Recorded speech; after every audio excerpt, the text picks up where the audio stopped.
Bismillahirrahmanirrahim. Assalamualaikum warahmatullahi wabarakatuh. Alhamdulillahirabbil alamin, wassalatu wassalamu ala asyrafil anbiya'i wal mursalin sayyidina Muhammadin wa ala alihi wa sahbihi ajma'in. Rabbi shrah li sadri wa yassir li amri wahlul 'uqdatam min lisani yafqahu qawli. Alhamdulillah, bersama saya lagi dengan Muhammad Hamdan Al-Ghazali dalam Tauhid Metafisik. Pada kesempatan yang berbahagia ini kita akan membahas tentang video. Islam itu ibarat bawang. Tonton video ini sampai selesai supaya Anda mengerti, tidak gagal faham dan tidak menjadi fitnah karena kegagal fahaman Anda. Syariat, tarekat, hakikat dan ma'rifat itu adalah satu. Kiranya bisa menjawab pertanyaan-pertanyaan tentang perlu atau tidaknya seseorang yang telah mencapai makrifat melaksanakan syariat, atau sebaliknya, perlu atau tidaknya seseorang yang telah faham tentang syariat melaksanakan tingkatan selanjutnya, yaitu tarekat. Keempat unsur tersebut sebenarnya tidak bisa dipisahkan sama sekali. Ibarat bawang dengan kulit bawang. Coba amati bawang, yang mana disebut dengan kulit dan yang mana pula disebut dengan isinya. Yang kita sebut sebagai kulit bawang itu tidak lain adalah bagian dari bawang, dan itulah bawang. Kalau kita kupas kulit bawang, akan muncul lagi kulit berikutnya, seterusnya sampai habis. Yang didapat hanya kulit bawang. Lalu yang mana bawang? Keseluruhan kulit yang dikupas itulah yang disebut bawang. Sama halnya dengan agama. Pelaksanaan ibadah berdasarkan tuntunan Al-Quran dan hadis yang terlihat dengan mata, itu adalah syariat. Jika pelaksanaan ibadah tersebut menggunakan metodologi atau teknis yang sesuai dengan apa yang dilaksanakan oleh Nabi dengan bimbingan ulama pewaris Nabi, maka pelaksanaan ibadah tersebut adalah tarekat.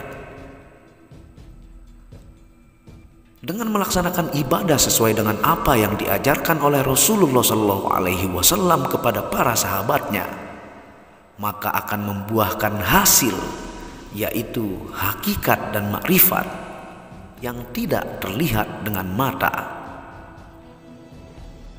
Ulama pewaris Nabi terbagi menjadi dua, yaitu yang pertama, ulama yang mewarisi apa yang tertulis berupa teks Al-Quran dan hadis dengan segenap ilmu, cara membaca dan cara mengetahui kesohihan hadis yang diwarisi dari generasi ke generasi.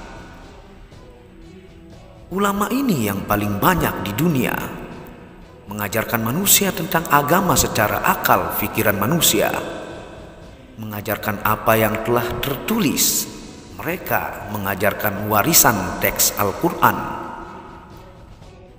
Yang kedua, ulama pewaris dari Al-Quran yang hakiki, tidak berhuruf dan tidak bersuara, yang ditanamkan dalam dada Rasulullah, kemudian diteruskan kepada sahabat pilihan, diteruskan oleh para ulama pilihan yang tidak lain adalah para aulia Allah yang mulia.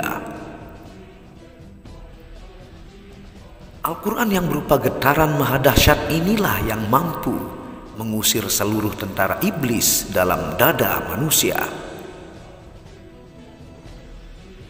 Inilah yang disebut dalam surah Al-Waqiah ayat 79, bahwa Al-Quran yang tidak akan bisa disentuh kecuali oleh orang-orang yang disucikan.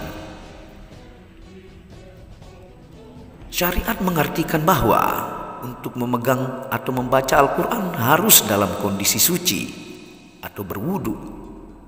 Kalau makna hanya sebatas ini, kadangkala kita berpikir, lalu kenapa orang-orang yang tidak dalam berwudu, non-muslim misalnya, dengan mudah memegang Al-Quran dan mempelajarinya?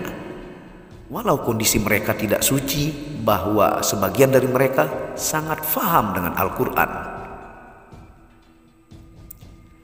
Al-Quran yang tidak bisa disentuh kecuali oleh orang yang telah disucikan bukanlah Al-Quran yang tertulis seperti yang kita kenal.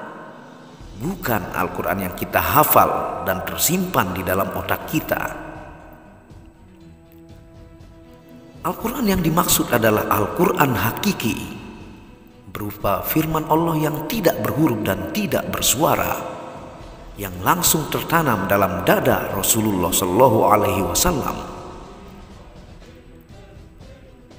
Al-Quran inilah yang mengandung energi maha dahsyat yang bisa memusnahkan segala tentara iblis dan menerangi kolbu manusia. Itulah sebabnya guru sufi mengatakan, tidak harus engkau menghafal seluruh Al-Quran, hanya dengan satu ayat saja. Jika engkau bersambung dengan Allah, maka bacaanmu mengandung energi maha dahsyat yang dapat dimanfaatkan untuk semua. Menjadi renungan untuk kita semua bahwa kenapa bacaan Al-Quran tidak berbekas dalam hidup kita. Mungkin saja ibarat kabel yang tidak tersambung dengan energi listrik, hanya kabel kosong semata. Kabel kosong tersebut tidak mampu menerangi rumah, menghidupkan kipas angin, dan keperluan lain, karena kabel tersebut tidak pernah tersambung dengan arus listrik. Kabel tersebut hanyalah kabel kosong semata. Kelihatan bagus tapi tidak memiliki energi. Uraian di atas hanyalah salah satu bentuk penjelasan tentang syariat, tarikat, hakikat, dan makrifat itu adalah satu. Persis seperti bawang yang berlapis-lapis. Orang yang membaca Al-Quran pada tahap syariat dengan orang yang membaca Al-Quran pada tahap makrifat sepintas lalu tidak terlihat berbeda. Mengeluarkan suara yang sama seperti manusia pada umumnya. Yang membedakannya tidak terlihat dengan kasat mata. Yang satu hanya berupa bacaan, sedangkan satu lagi memancarkan energi tak terhingga dari alam ketuhanan. Inilah yang difirmankan Allah dalam hadis qudsi. La ilaha illallah atau kalimat Allah itu adalah perkataanku. Ia adalah aku. Siapa yang menyebutnya, masuklah ke dalam bentengku. Dan siapa yang masuk ke dalam bentengku, maka terpelihara ia dari siksaku. Hadis riwayat Syairozi. Tentu bukan sembarang mengucapkan la ilaha illallah yang menjadi benteng terhadap siksa Allah dari dunia sampai akhirat. Memerlukan metode atau teknis pelaksanaan yang tepat, sehingga ucapan tersebut bukan sekadar ucapan yang seluruh manusia di muka bumi bisa mengucapkan, tapi ucapan yang mengandung energi tak terhingga, sehingga bisa menjadi benteng Allah yang maha dahsyat. Menutup video singkat Muhammad Hamdan Al-Ghazali ini, bahwa 4 unsur dalam agama yang membuat agama menjadi sempurna tidak bisa dipisahkan satu sama lain. Orang yang bersyariat tanpa berhakikat akan menjadi orang fasik, yaitu orang yang tidak bermoral atau orang yang keras hatinya. Sedangkan orang yang berhakikat tanpa syariat, maka dia termasuk ke dalam orang zindik, yaitu orang yang menyelewengkan agama. Demikianlah pendapat Imam Malik. Wallahu a'lamu bishawab. Terima kasih sudah menonton video Muhammad Hamdan Al-Ghazali tentang agama Islam itu ibarat bawang, yang dijelaskan dengan detail yang mudah-mudahan teman-teman penonton mengerti. Jika tidak mengerti, ulangi dan konsultasikan, tanyakan kepada guru atau kiai Anda. Apabila ada salah kata, itu murni dari kebodohan saya sendiri. Apabila ada benarnya, itu datangnya dari Allah. Dukung channel ini untuk mengembangkan dengan mengklik tombol merah subscribe gratis dan lonceng notifikasi gratis, tidak ada ruginya. Wabillahi taufiq wal hidayah. Assalamualaikum warahmatullahi wabarakatuh.